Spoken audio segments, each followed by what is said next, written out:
Welcome back to the Bearcat Coaches Show. I am here with head women's basketball coach, Coach G. You guys came back after Thursday and had a hard-fought win against Fayetteville State. You trailed by 1 late in that game, but you were able to win that game at the free throw line. Mm-hmm. Yeah, I mean, that was really exciting. I'm really proud of our players. We won the game, and I seem to have strained my vocal cords, so I apologize for my voice. But just our ability to stay composed down the stretch. We're so young, and so you don't really know as a coach how we're going to handle those situations. And we made some really big plays. We dove on the floor for a loose ball we had the possession arrow, and that was game changing with 10 seconds left. And then the ability to hit those free throws down at the end sealed the win for us. Yeah, you knocked down 6 straight there in the last couple of minutes of the game, and Seacrest was a big part of that. She was 11 of 11 from the line, scoring 15, leading the team in scoring. She was a GA less than a month ago. Can you explain how now she is one of the more key impact players of the team after not even being on the roster less than a month ago? Yeah, that was an interesting scenario. I realized that she had a year of eligibility left, and I texted her and I was like, would you be interested? And I know that it's been done before where a GA switched over, and Anne is just the definition of operating with gratitude. She's willing to do whatever it takes to help the program. She did it when she was on the coaching staff, and now she's doing it as a player. And obviously her contributions on the court, stat-wise, are really impressive. But what she brings is a leadership that we don't really have right now. And she comes from a winning history. And she's just able to be a little bit more of a teacher-coach kind of on the court. So, yeah. And another player that has shined is Taisha Freeman. She was just behind Ann with 14 points. She was one of the few upperclassmen that is returning to this team. What have you seen her as she stepped into this key role? Yeah, you know, Ty's one of those silent workers. She obviously wasn't able to play last year because she had surgery, and so she redshirted that season, and she was just one that stayed the course. She's been working really hard, and I'm just so excited for her because this is her opportunity to really step up and fill that role that she was recruited to do. Yeah, and you guys ranked top 25 in the country in fewest fouls per game. But, I mean, that means a lot when you're only playing 7 players like you did over the weekend. How crucial is it to stay away from the whistle for your team? Oh, it's really important. It's funny when you say that, I had no idea. I'm always on our team about fouling, keeping our hands off. So I'm thankful that that's paying off. But it's really about decision making because we have such a small bench right now. The decision making in the half court on the defensive end is key to our overall success. So again, really been pleased with our ability to adjust to the whistle. And you guys, even though you struggled from 3, the streak did continue, as we're talking about, with at least 1 made 3-point field goal. I believe it's 206 straight games. But the half-court defense was great. They shot 30% down the stretch from the floor in the fourth quarter. How crucial was it to keep that defensive momentum when they weren't getting buckets in transition? Yeah, struggle is a nice way to put it when it comes to our 3-point percentage in that game. But it just goes to show that everything falls back on our defense. We control what we can control, and when the shots aren't falling, we've got to be able to trust that our defense is going to get the stops. And they were such a good transition team that it was a huge game plan of ours to take away that. And when we wavered in that first quarter, that's when they went on that run. But over the course of the game, I was really proud of how we forced those tough shots and turnovers there on the defensive end. And up next for your Bearcat team is not only a tough bus ride to Greenville, Tennessee, but you're playing a pretty tough team there in the Tusculum Pioneers, one of the more consistent teams in the region. They average 76 points per game in their games this year. They're really good crashing the glass. You know, what are you taking from your team, what you've previously seen, and then to this Pioneer team that is pretty tough? Yeah, Tusculum is a really balanced team. They've got 5 players averaging double figures between 11 and 14 points per game, and yeah, you just rallied off their stats. For us, it's about sticking to that game plan for 40 straight minutes. I don't think we've done it yet. We've been really close, but Tusculum's going to challenge us. So really staying the course and valuing every possession is how we're going to approach a veteran team like Tusculum. But I'm excited. I think coming off of this win gave us some confidence and some understanding that if we stick to the things that we practice on and the game plan, good things happen.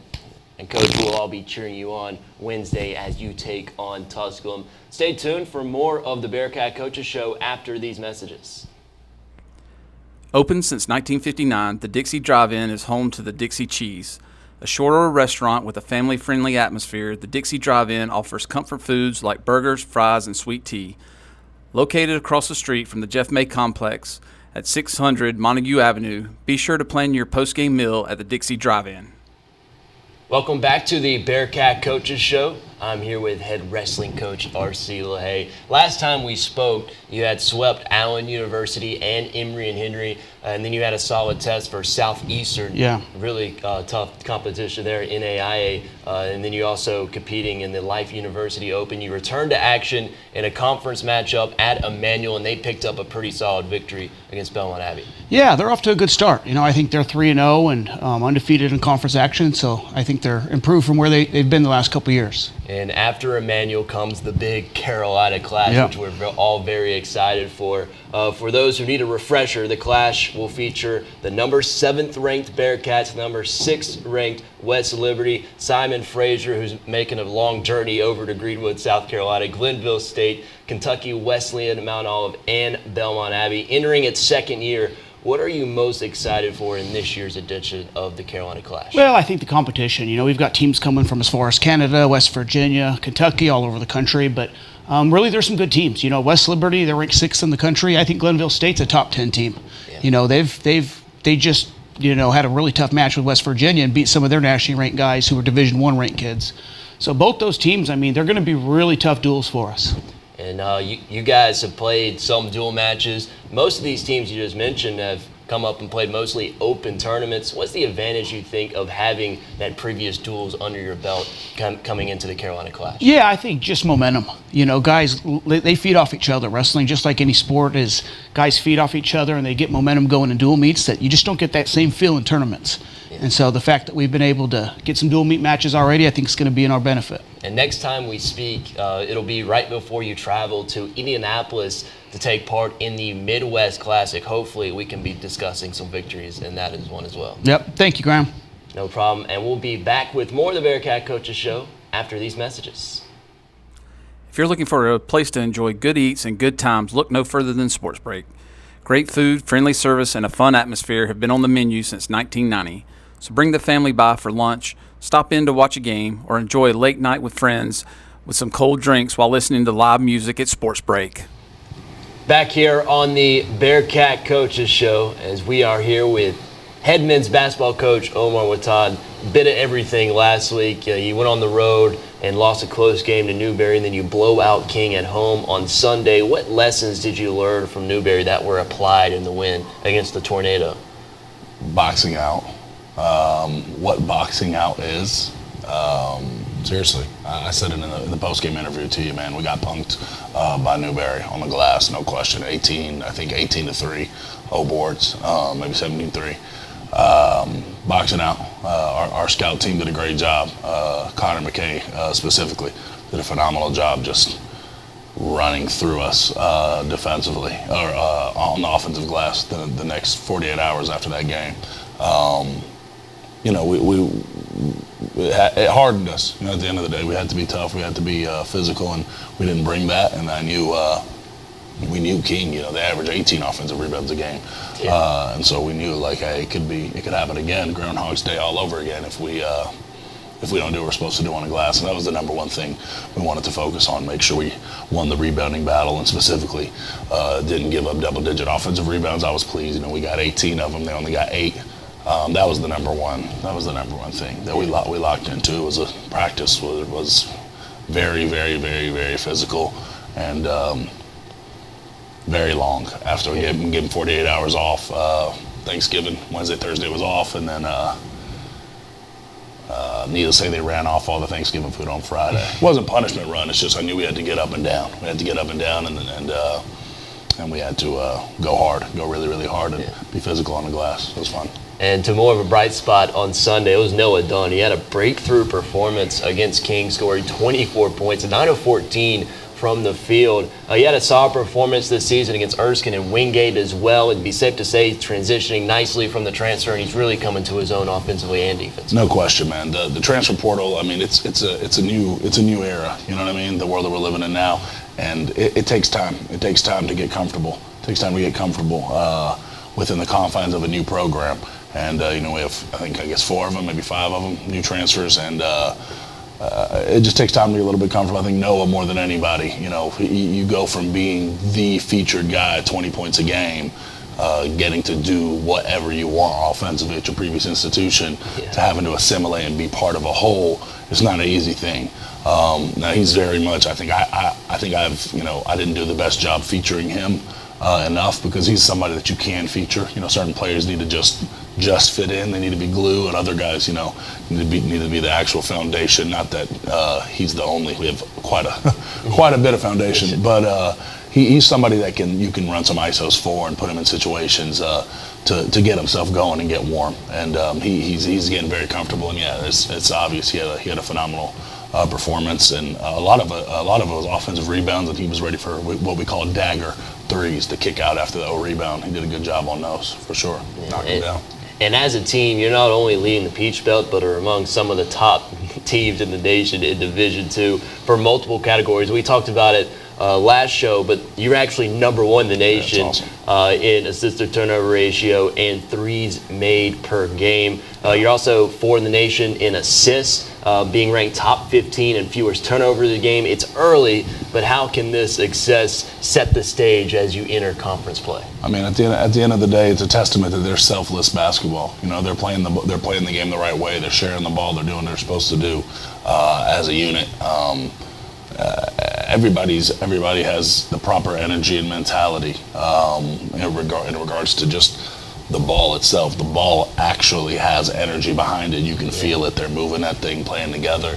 It's something, at the end of the day, I don't think it's something you take into conference play. It's just something you got to do every day. What you got to do is you got to play off 2. You got to hunt great shots. You got to play together, and you got to take care of the ball. And it's that simple. Those are non-negotiables for us. We're going to hunt great shots. We're going to take care of the ball, and at the end of the day, if you do those things, and every possession you're trying to get the best shot possible. There'll be a few possessions here or there that we didn't do it, but if you do those 2 things, you hunt great, you take care of the ball. With the amount of talent we have, we don't have to settle, and that's ultimately what it's been. We're popping that thing around. We're playing together. It's a combination of perfect. We have a lot of shooting, a lot of spacing, but also a lot of paint touchers that can drive and kick and create for others. And in rim rollers, and honestly, our forwards do a good job of when they catch the interior, collapse, when people collapse, kicking out as well. They're playing together, but ultimately it's a testament to their selfless, mentality more than anything. They genuinely are happy for one another and genuinely want to play together, and it's fun to see. Yeah, among individuals, Tommy Moore is 2nd in the country for individual assist-to-turnover ratio, 17th for total assists, 28th in assists per game. How has his play helped this offense that it's averaging 88.5 points a game? I mean, Tommy's been essential. 32 assists, 3 turnovers so far on the year. That's mind-boggling. It's almost 11-1. And I think the person that's number 1 in the nation is 15 assists to 1 turnover. I think the next guy, I looked at it before this. I don't sit there and look at these stats, but I was really interested to see. I think the next guy that had 30 or more assists was like number 10. And so a lot of those guys that are close to him really just haven't had a ton of assists. But for him to have the ball as often as he has the ball, to be able to take care of the ball as well as he does, as well as he has, He's growing up. I mean, he was turnover prone last year. You just look at that last game of the season. He was running into crowds. Where's Flagler in the conference tournament? Running into crowds, turning it over like crazy. He's evolving. I'm really proud of him. He's been essential. He's been absolutely essential for our offense. No question about it. And speaking of impressive offensive numbers, how does it feel to hit 100 points for the 2nd time this season? It's pretty cool, man. It's pretty cool. It's, again, making shots, but taking good shots. Taking good shots and not settling. I think we're better in transition than we've been. We're better on the glass. We're taking care of the ball, man. And I hate to be redundant, but it's just the truth. When you play together and you care for one another and you do it the right way as a unit, good things will occur more often than not, and that's what we've seen thus far. On Thursday, you take on Morris College from NAIA. How do you guys mentally prepare for what is an unknown opponent at this point? Yeah, I think ultimately it's about the process on a daily basis. You got to worry about what you're doing. Today we're going to lock in primarily on us. We may do a couple things that are pertain to Morris without them knowing it has something to do with Morris, but tomorrow we'll lock solely in on Morris and we'll treat it just like every other game. It doesn't matter. At the end of the day, they're basketball players and talented enough that if you don't show up, you don't do what you're supposed to do, they can shock you. I mean, I remember being a part of a team back in 2014-15, a team that ended up 30-3, and we were in a dogfight with a NAIA team out of the Midwest, and I'll never forget it. And it was strictly due to the mentality that we brought, the lackadaisical mentality, and so. You better believe I'm going to bring it, everything that I got. And beautiful part about having depth, man, is somebody's lunching or not doing what they're supposed to do. They'll enjoy that bench, and somebody else will have the opportunity. So they're going to bring it. I got faith we'll bring it. Coach, we wish you the best of luck on Thursday as you take on Morris College right here in finest Point Arena. Thank you for your time as always, and thank you for watching the Bearcat Coaching Show.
Break on the Lake offers a menu loaded with a wide range of delicious seafood and steaks, along with an amazing selection of handcrafted cocktails. From appetizers to soups and salads, Break on the Lake's food is served with an intimate space perfect for a cozy meal with family or a quiet date night. Whatever you're here for, you can always count on Break on the Lake for fresh seafood and a warm welcome from their team. Thanks to Sports Break and Break on the Lake, proud sponsors of Bearcat Athletics.